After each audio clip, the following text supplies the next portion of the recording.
Bienvenidos y bienvenidas a este espacio Reseñas, como cada sábado por aquí, por En Televisión, ¿verdad? Se transmite por el canal 31 de Claro, si no me equivoco, producción que me corrija, 33 de Altiz y otras plataformas. Ubíquenos en las redes sociales, ahí también nos va a encontrar. En el canal de YouTube se suben siempre los programas, Reseñas TV, ahí nos puede encontrar. Y usted se preguntará por qué Adelaide está presentando hoy y no está Rafael. Presenta sus excusas porque tenía un compromiso inevitable, ineludible. Y es así, señores, porque ustedes saben que mi querido Rafael es hiperdisciplinado y creo que es la primera vez que falta a un programa de reseñas. Pues aquí estamos, muchas noticias que han ocurrido durante la semana. Ayer fue el Día Internacional de la Mujer, se conmemora a nivel mundial por hechos tristes que ocurrieron. Pasen página como, ¿verdad? Lo vamos a comentar un poquito más adelante también. A propósito, tenemos una invitada especial, Somnia Vargas, va a estar con nosotros hoy en la entrega de la entrevista central del programa, protagonista de la Gesta de Abril, muy cercana a las hermanas Mirabal, fue parte del movimiento 14 de junio, fue jueza, tiene un doctorado en Derecho, abogada y muchas cosas más, una mujer muy valiosa que dignamente nos representa. En el país han ocurrido muchas cosas, todavía faltan las elecciones presidenciales y congresuales de mayo, ya los candidatos oficiales eligieron a su compañero de boleta, a su compañera de boleta. Van a verlo en el resumen de noticias. La situación en Haití todavía está complicada. Ariel Henry intentó aterrizar sin permiso en suelo dominicano. En suelo dominicano se le negó con toda la potestad que tiene el país para hacerlo, entre otras situaciones que han acontecido también a nivel internacional. Y para eso está María Alejandra La Sala, que nos va a comentar sobre estas y otras informaciones, como cada sábado en el resumen de noticias.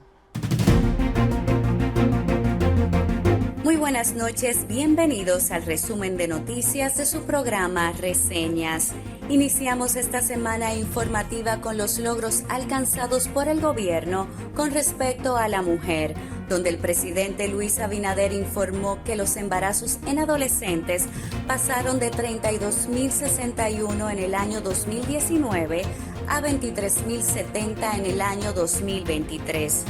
En tanto a la labor de prevención y atención a la violencia, dijo que el Ministerio de la Mujer ha llegado a 390.773 viviendas con jornadas puerta a puerta, teniendo como resultado que 2.881.261 personas hayan sido orientadas y sensibilizadas.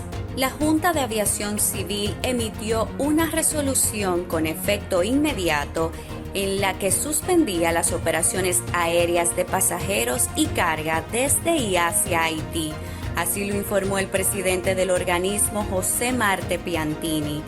Marte Piantini comunicó que la decisión de suspender el transporte aéreo, considerando el artículo 9 del Convenio de Aviación Civil Internacional, establece que cada estado contratante se reserva el derecho, en circunstancias excepcionales, durante un periodo de emergencia o en interés de la seguridad pública. El país se mantiene con estrictas medidas en la frontera con Haití por la grave situación de violencia en esta nación, aseguró el ministro de Defensa, el teniente general Carlos Luciano Díaz Morfa. El funcionario realizó un recorrido por la frontera junto a oficiales del Estado Mayor Conjunto de las Fuerzas Armadas. Dijo que la frontera está en calma y se mantiene el flujo comercial bilateral, aunque con un menor tránsito de personas y bajo la vigilancia militar. El candidato presidencial del partido Fuerza del Pueblo, Leonel Fernández, escogió a Ingrid Mendoza, viuda del expresidente del Senado de la República, Reinaldo Pared Pérez, como su compañera de boleta para los comicios del 19 de mayo próximo. En ese sentido, Zoraima Cuello será la candidata a la vicepresidencia de Abel Martínez. Cuello trabajó durante el gobierno de Danilo Medina como viceministra de Seguimiento y Coordinación Gubernamental del Ministerio de la Presidencia. En el plano internacional, la Secretaría General de la Organización de Estados Americanos, OEA, expresó su profunda preocupación por el actual estado de inseguridad que se vive en Haití y afirmó que es más necesario que nunca que se impulsen esfuerzos de cooperación en la Organización de las Naciones Unidas para restablecer la seguridad en el país.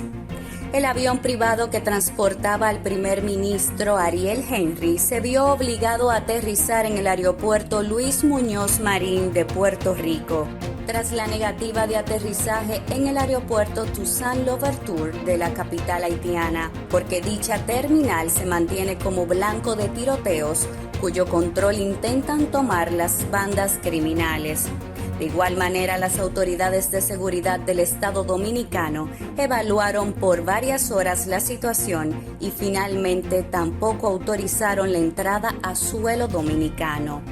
A propósito de este tema, el Consejo Nacional de Seguridad de la República Dominicana reveló que los Estados Unidos y el primer ministro haitiano solicitaron en 2 ocasiones el ingreso indefinido de Ariel Henry en territorio dominicano. Las peticiones fueron realizadas a través de una red informal con el Ministerio de Relaciones Exteriores. Hasta aquí el resumen de noticias de su programa Reseñas. Pasen feliz resto de la noche.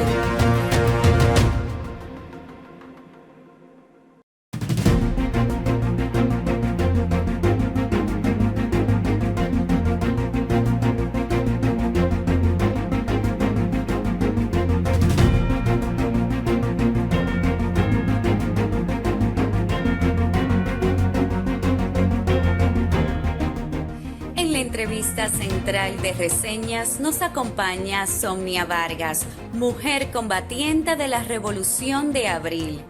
Somnia Vargas es doctora en Derecho, abogada, maestra y figura importante en la Revolución de Abril de 1965. Involucrada desde muy temprana edad en las diversas expresiones contra la tiranía de Trujillo, así como fiel colaboradora en la lucha de las hermanas Mirabal. A 59 años de la Revolución de Abril exhibe con orgullo el papel desempeñado por la mujer en la gesta patriótica. En la entrevista central de Reseñas nos acompaña Somnia Vargas, mujer combatiente de la Revolución de Abril. Gracias por continuar con Reseñas. Ayer fue 8 de marzo. Se conmemoraba el Día Internacional de la Mujer y ese día siempre le digo, yo hablaba con mi hermana y le decía, es un día triste, por eso yo digo que se conmemora el 8 de marzo, cada 8 de marzo el Día Internacional de la Mujer.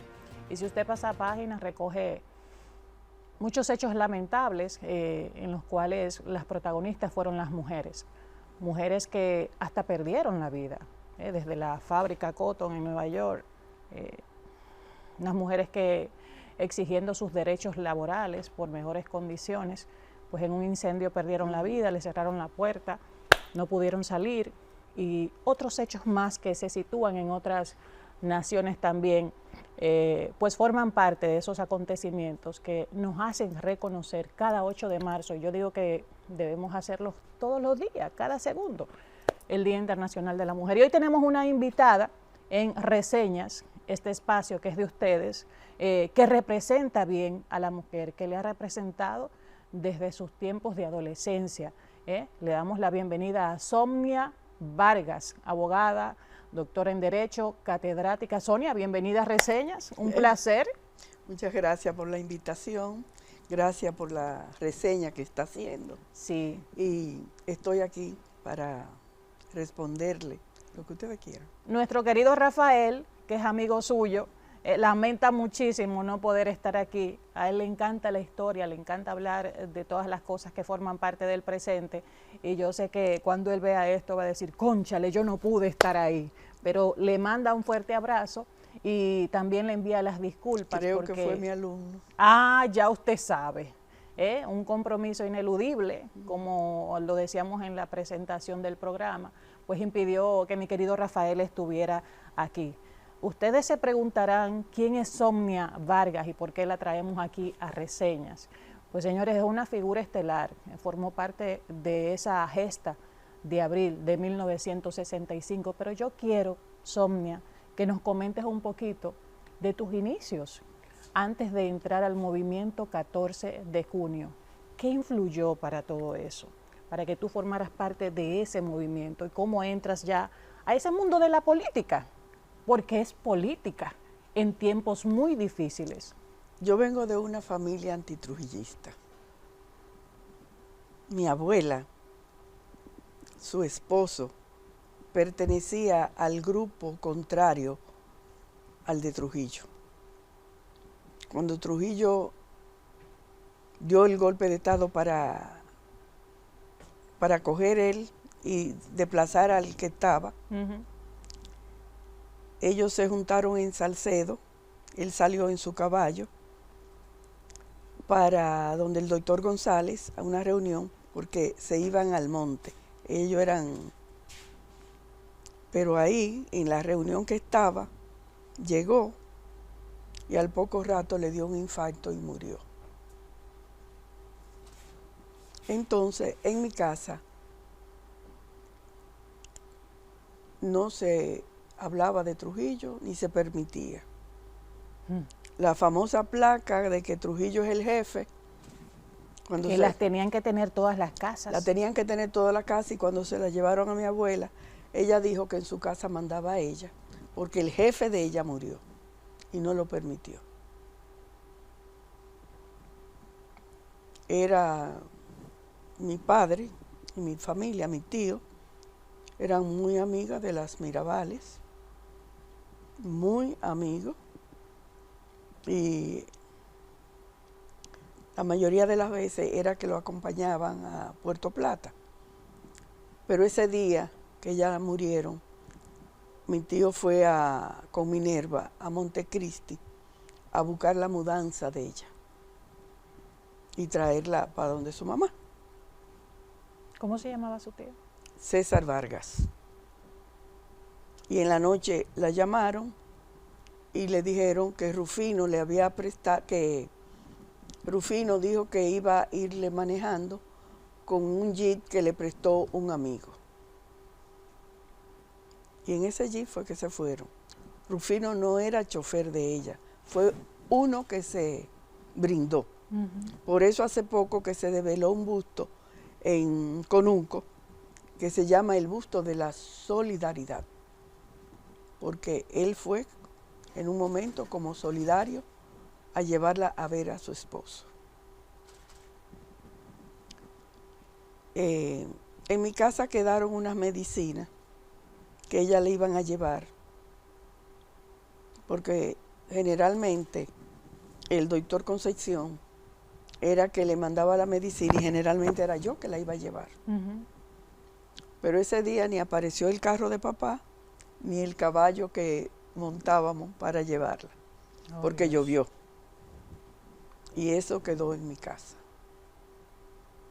Entonces la familia Mirabal, específicamente las hermanas Mirabal, Patria, Minerva, María Teresa, que le decían las mariposas, si no me equivoco, ¿verdad? Se le puso la... Eran los apodos que utilizaban para... Sí, había la tercera mariposa, era Sina Cabral. Sí. Era la tercera mariposa. Pero al morir Patria, que lo acompañaba, se le puso a ella una mariposa. Ok. ¿Influyó en usted grandemente? Claro que sí. La influencia, valga la redundancia, de las hermanas Mirabal para formar parte del movimiento. El himno del 14 de junio, yo estaba ahí cantándolo, el primero que se grabó. Se grabó en Tenar, en la casa del doctor Concepción. Allá se le hicieron unas modificaciones y ahí buscamos un grupo de mujeres para que lo cantaran y se grabó por primera vez en la casa del doctor Concepción en Tenar. Yo participé. ¿Había muchas mujeres en el movimiento 14 de junio? Bueno, no tanta, pero sí habíamos. Jóvenes. Íbamos a los mítines. Generalmente Manolo iba en el carro de mi papá y nosotras, las mujeres, nos montábamos en el carro de Manolo. Entonces cuando pasaban aquí nos aplaudían, eran nosotras. Oigan. Sí. ¿Cómo influyó en su vida formar parte de este movimiento como mujer sobre todo? ¿Y cómo lo veía su familia en tiempos tan difíciles? Que lo que hacían era intentar que sus hijos no se involucraran en esas cosas por el mismo régimen. Bueno, lo que pasa era que veníamos de una familia luchadora. Muchas veces nos decían, por ejemplo, cuando el meeting de La Vega, mi mamá dijo, usted no va a ir a eso porque se dicen muchas cosas. Pero entonces papá fue con un carro que puso un chofer y me dijo, busca, recoge a la muchacha, a las otras. Y nada, yo me monté corriendo antes que me agarraran. Y así, o sea que siempre estábamos dispuestos a... Hubo por 2 ocasiones, que sacarme del pueblo. ¿Y por qué? Porque en una me iban a pasear desnuda. Oh, Dios mío. La policía. Y en otra porque me iban a agarrar presa. Entonces me sacaron, me llevaron donde una familia en Estero Hondo. Ahí duré un tiempecito. Y cuando hubo una circunstancia que yo pude salir y regresar. Vamos a hablar de la gesta de 1965, Somnia. Yo sé que... Pero me gustaría decirte A ver. algo sobre la problemática que existía en la Universidad Autónoma de Santo Sí, claro. Domingo. Vamos para allá, vamos a hablar de la Universidad Autónoma de Santo Domingo. Yo sé que es un capítulo muy importante en su vida, pero la gesta de 1965, ¿qué significó para usted y para todas esas mujeres que estuvieron ahí, que aportaron y que muchas veces la gente no se imagina quiénes estuvieron ahí? Porque en la historia misma se les invisibiliza, y lo que yo creo que cree mucha gente también, sobre todo nosotras las mujeres, que no es justo. Sí, mira, para nosotros fue un salto a la libertad y a la liberación. Después del 65, ya las mujeres no pertenecíamos a los partidos como secretaria o como de finanzas, que era que nos ponían. Ya de ahí en adelante, muchas de nosotros pasamos al buró militar de los partidos. Porque en esa guerra, en ese periodo, nosotros demostramos que sin nosotros tampoco ellos podían hacer nada. Porque si no le dábamos comida no podían pelear. Si no le teníamos las ropas a tiempo, no podían untar. Un ejemplo. Pero después fuimos entrenadoras en la Academia Militar. Nosotros fuimos entrenadoras y demostramos que... Fueron entrenadas militarmente en la academia. En la academia, y después nosotros estrenábamos hombres. ¿Cómo fue su experiencia en la academia militar? Muy buena porque nos respetaban, le demostrábamos que sabíamos, que aprendíamos y que éramos igual que los hombres. Y entonces de ahí en adelante empezaron a vernos, y cuando se terminó nosotros desfilamos cuando se terminó que Camaño habló que le devolvía al pueblo lo que el pueblo le había dado. Nosotros desfilamos con un cartel que decía, y que ese cartel, esos desfiles, el mundo entero lo vio, hombro con nuestros hombres. Esas fotos son icónicas. Sí. Entonces ahí le demostramos a los hombres que éramos iguales, que podíamos hacer lo que ellos hacían y que nos complementábamos, porque ni ellos podían estar sin nosotros y nosotros sin ellos. Y de ahí adquiere la mujer su derecho y empieza a luchar la lucha. Después que pasó, empezamos a luchar para que la mujer tuviera igualdad con los hombres, respetando siempre cada quien su género. Claro. Porque en el respeto es que están las cosas. ¿Qué nombres ahora mismo vienen a su memoria de esas mujeres que le acompañaron en esa gesta? Todavía las que estamos, somos hermanas todas. Ahí está Teresa Espaillat, Ujú. Milagro Concepción, Sagrada Bujosa, Brunilda Amaral, esta niña de Puerto Plata, muchas. Había una muy especial para usted, que era como su hermana, En Matabares, que murió. la hermana de Manolo. Enma y yo éramos, fue la que nos integró a todas, pero Teresa Espaillat es mi hermana, por elección. Milagro Concepción es mi hermana. Sagrada Bujosa, Brunilda, todas no hemos mantenido esa unión. Brunilda, que es como una hermana para usted, Sí. así lo leí. Sí, Es una persona muy especial para usted que tuvo un muy- momento difícil. Muy especial, muy especial. En el caso de ese grupo de mujeres, yo quisiera saber cuál fue su papel durante esa gesta y cuáles eran los, ¿verdad? El rol que jugaban Mira, en un momento determinante para República Dominicana que sufría una intervención, la intervención de Estados Unidos. Nosotros estábamos ubicados en la Lobatón número 6, el grupo de mujeres. Era una casa de doble planta.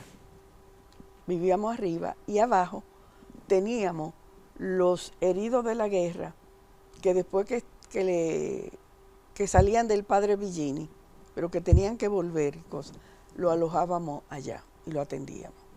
Entonces yo tenía que ocuparme del mantenimiento de esa casa,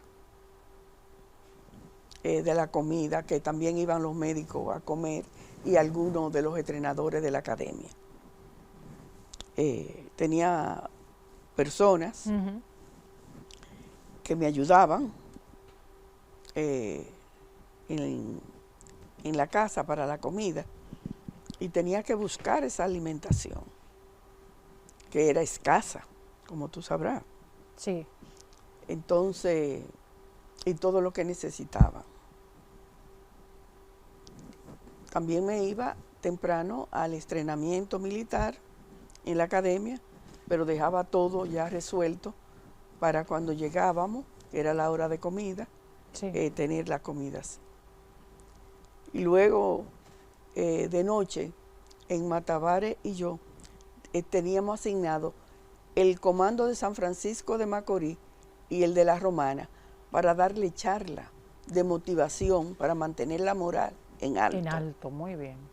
Entonces, eso teníamos que hacerlo en la noche. Era una situación muy fuerte, porque muchas veces nosotros teníamos que pasar por el comando que estaba, el centro sirio libanés que estaba frente a la Independencia. Sí. Ahí estaba el comando de los haitianos. Oh, había un comando de los haitianos. Sí, ahí estaba.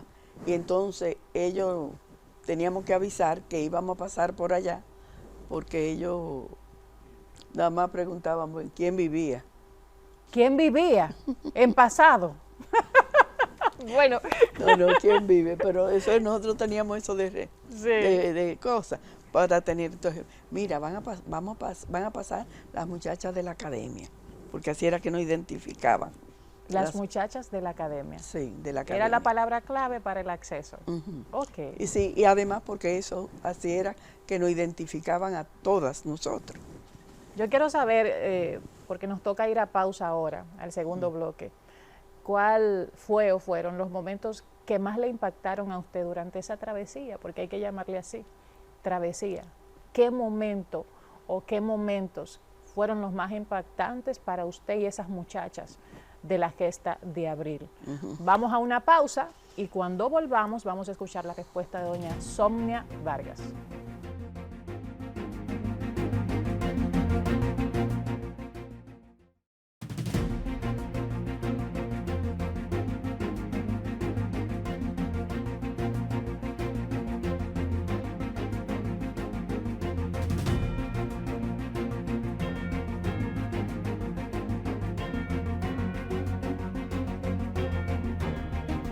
Gracias por continuar con reseñas, recordamos que nuestro querido Rafael no está hoy, no porque él no quiere, porque ustedes saben lo disciplinado que es Rafael.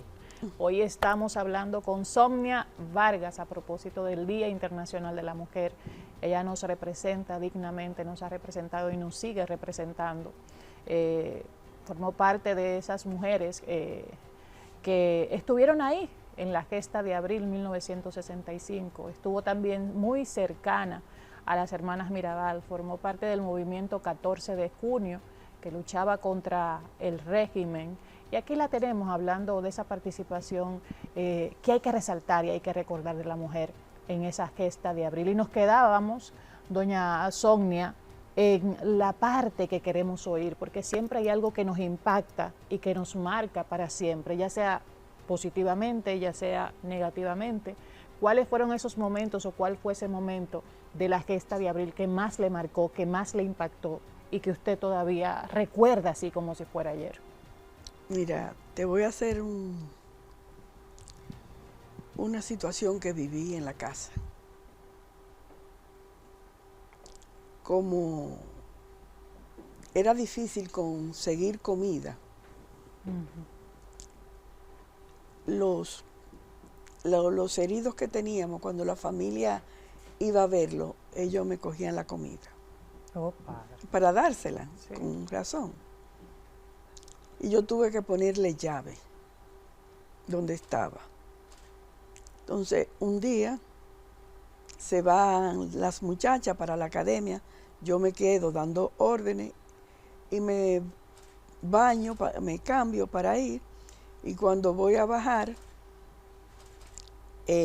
cuando me tocan la puerta arriba, son ellos con armas Ay, Dios mío. que me secuestraron para que yo le diera la comida, quitarme la llave. ¿En tiempos de guerra se ve todo eso, doña Somnia? Entonces, yo rápidamente, Enma tenía un revólver de los 38, coso largo, así, un cachafú, como le decían. Y me paré en el coso y le dije, el primero que suba un escalón, le tiro.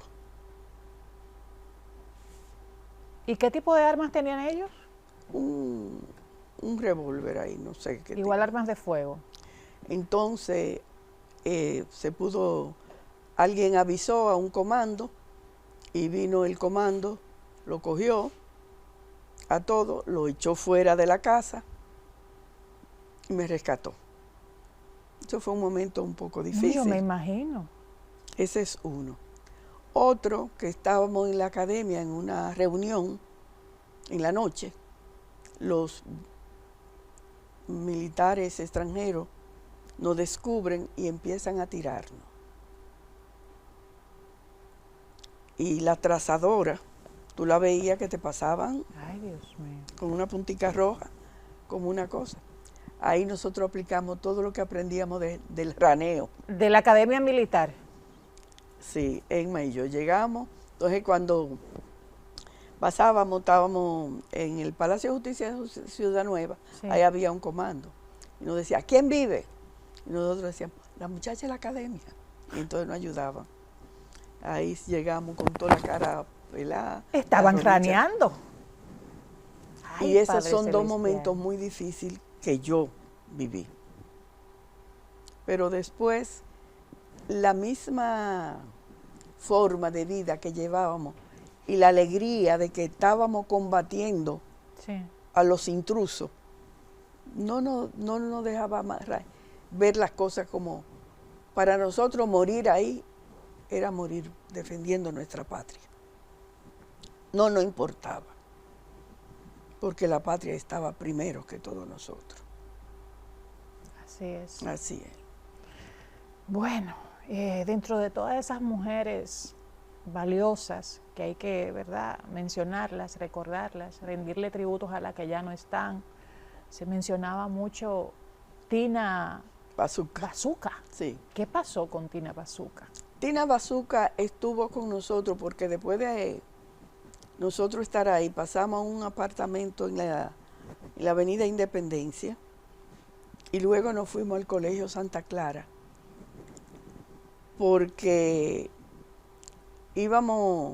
ahí venían los muchachos del interior que vinieron a tomar clase a la Academia Militar, a entrenarlo. Entonces fuimos al Santa Clara.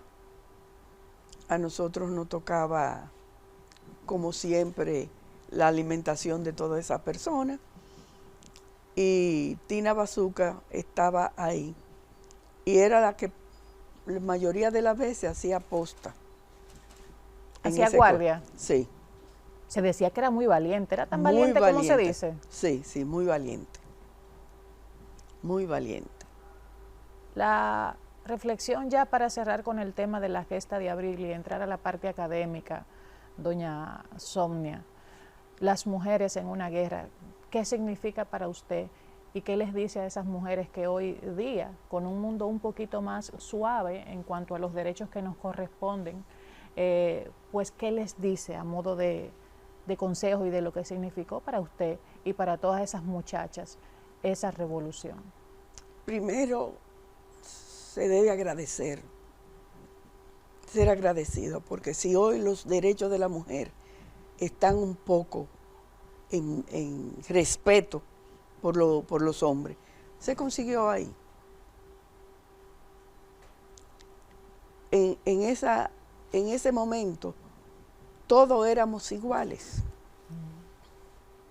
No había diferencia entre un hombre y una mujer. Teníamos que hacer los mismos ejercicios que hacían los hombres. Y quizás lo hacíamos muchas veces mejores que ellos. Pero ahí ya empezó la mujer a integrarse a la sociedad. Y ya no habían ese pero que los hombres le ponían. Ya empezaron a ocupar otro tipo de puestos. En los partidos políticos, la mujer lo que buscaba siempre ponía en finanzas o secretaria. ¿Solo esos dos o puestos de más bajo? Eran los dos puestos que podían ocupar. Puestos secundarios, sí. No, eran dentro del comité, por ejemplo, lo más alto del comité, pero nunca lo ponían, por ejemplo, relaciones públicas, el militar, eso. Y después se rompió un esquema a partir de ahí. Se rompió ese esquema y muchas de nosotros pasamos al buró militar de los partidos. Que era bien difícil. Antes Muy eso difícil. Ni se concebía. Muy difícil. Ni se concebía antes. Entonces esa fue una gran apertura que tuvimos las mujeres para demostrar a la sociedad, a los dirigentes, que sin nosotros, ellos no podían ir a ningún lado tampoco. Y sigue siendo así. Porque si no se cocinaba, ellos no tenían dónde comer. ¿Y quién lo hacía? Las mujeres y hombres. Roles que no deben tener una etiqueta. Porque Oscar Santana me buscó un hombre que era muy bueno cocinando. Y yo lo tenía ya. Ya en la parte académica, yo sé que significa mucho para usted el tema de cuando llega a la universidad y cómo recibe esa realidad y cómo Somnia Vargas ve cosas que había que cambiar en esa universidad. Háblenos un poquito de eso. La Universidad Autónoma de Santo Domingo era una universidad de élite. Era por apellido que se entraba.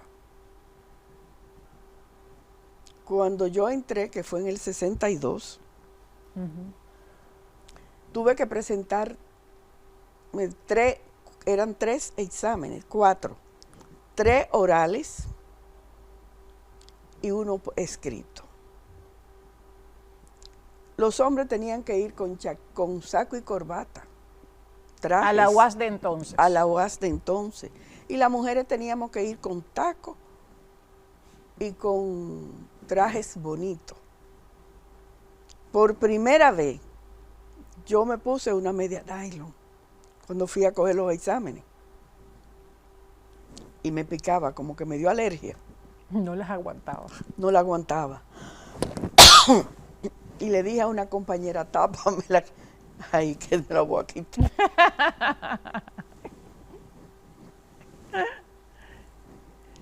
Entonces, ¿cómo un hijo de una campesina del interior podía venir a estudiar ahí? No podía. Entonces, ahí nos reunimos el grupo y empezamos a ver cómo podíamos cambiar eso. Y mire, nadie se imagina que la UAS tenía esos requisitos para entrar antes, en sus inicios. Siempre. Era elitista, había Completamente una especie de elitista. discriminación.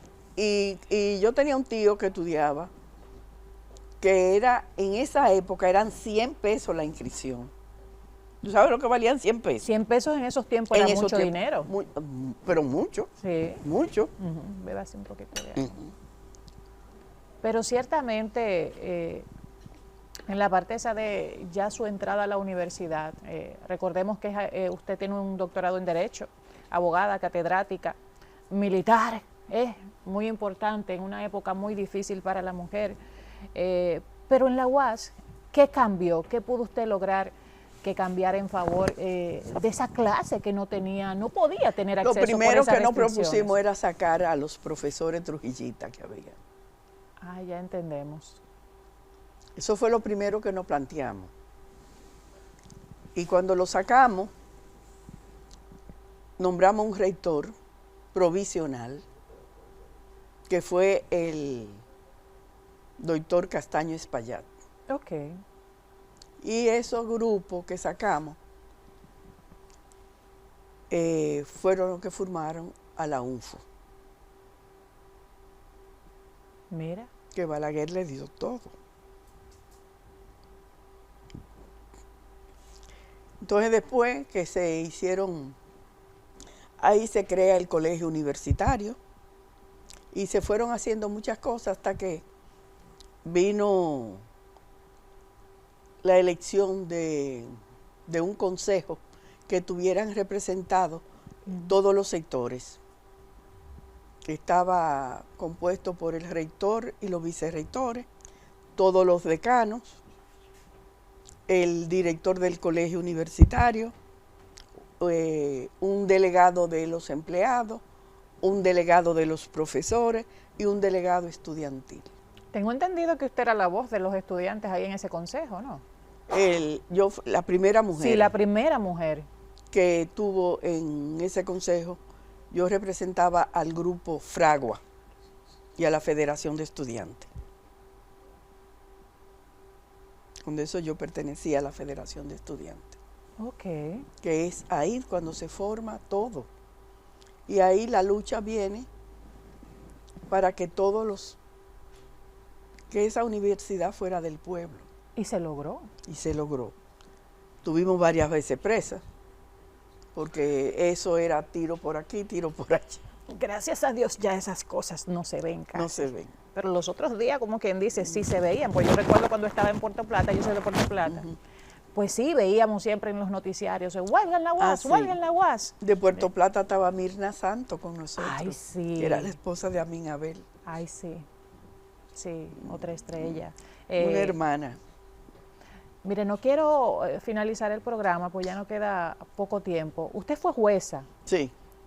Sí. ¿Qué contar en esa carrera judicial? Usted ha estado en espacios que desde sus inicios ha sido difícil que una mujer logre entrar. Como jueza le fue muy difícil, y ¿qué recuerda más o menos así a modo resumido? Bueno, a mí me nombran juez de la Corte Penal del distrito sin yo solicitarlo. Pero sí, fue una gran experiencia. Viví muchas situaciones difíciles. Y ahí un día me trasladan, porque yo me iba a los medios de comunicación a denunciar la corrupción que existía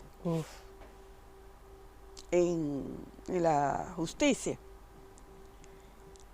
Y entonces empieza una lucha ni me voy ni renuncio, Ay, santo padre. porque me mandan para San Juan y mi papá me llama que renunciara porque me iban a matar.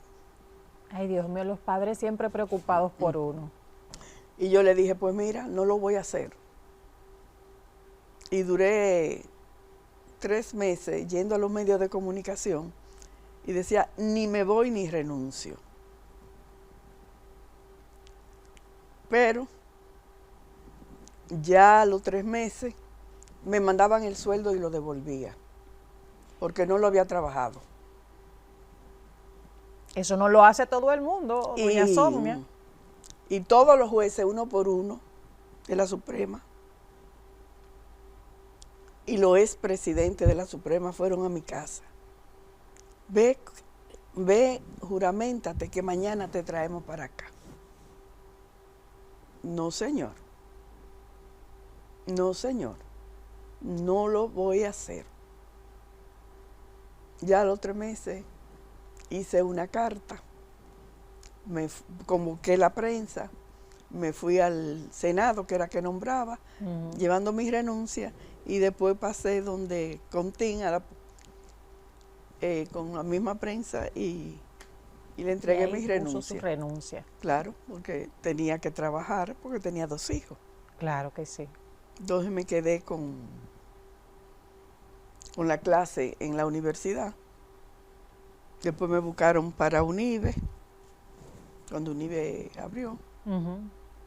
Y ahí duré un poco, no mucho.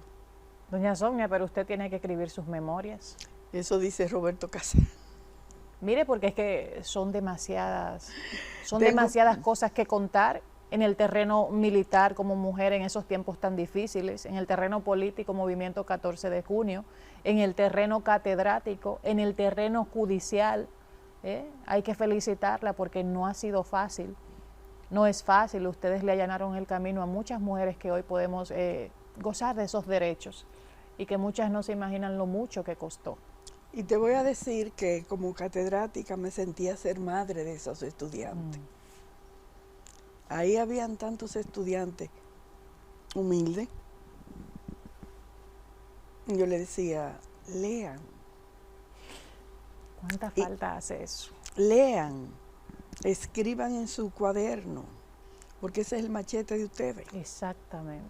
Y vayan, vean qué vecino recibe un periódico y dile que al otro día en vez de votarlo que se lo guarden. Yo quiero cerrar con una pregunta, y que yo sé que producción me va a matar, pero ¿cómo evalúa usted la participación política de la mujer hoy día en comparación a esos tiempos tan difíciles? ¿Se ha evolucionado como se debe? Sí, ha evolucionado mucho, porque antes tú no veías tantas mujeres participando en la política. Eso es un gran paso que se ha logrado y uno tiene que sentirse estimulando a esas personas, esas mujeres, participen, porque nosotros somos más que los hombres. El padrón creció y la mujer sigue siendo el voto mayoritario, más que los hombres. Y en las universidades las mujeres son más que los hombres. Participen, no dejen que sean ellos los que elijan. Vamos, nosotros podemos elegir. Así es. Pero hay que prepararse. Exacto. Y para prepararse no se necesita tanto. Cuando tú quieres una cosa, tú lo consigues.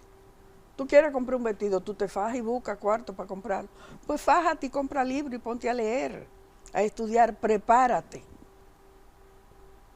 Que la preparación te va a abrir la puerta, no importa de dónde tú vengas. Eso es así. Entonces, mi consejo que yo le doy a las jóvenes de hoy, no busquen marido para que la mantengan ustedes los maridos. Búsquense. Mantengan ustedes. Muchas van a retorcer la boca ahí con eso, pero eso es una cultura y estoy de acuerdo con Somnia Vargas que hay que ir desmontando poco a poco. Por eso la violencia de género, señores. Claro. Por depender, esa es la primera violencia, el depender económicamente de un hombre. Vamos a tratar de insertarnos los dos en el mundo laboral, pero preparándonos, capacitándonos, que esa es nuestra arma de reglamento para poder transformar nuestra vida desde los estratos más pobres sobre todo. Somnia, muchas gracias.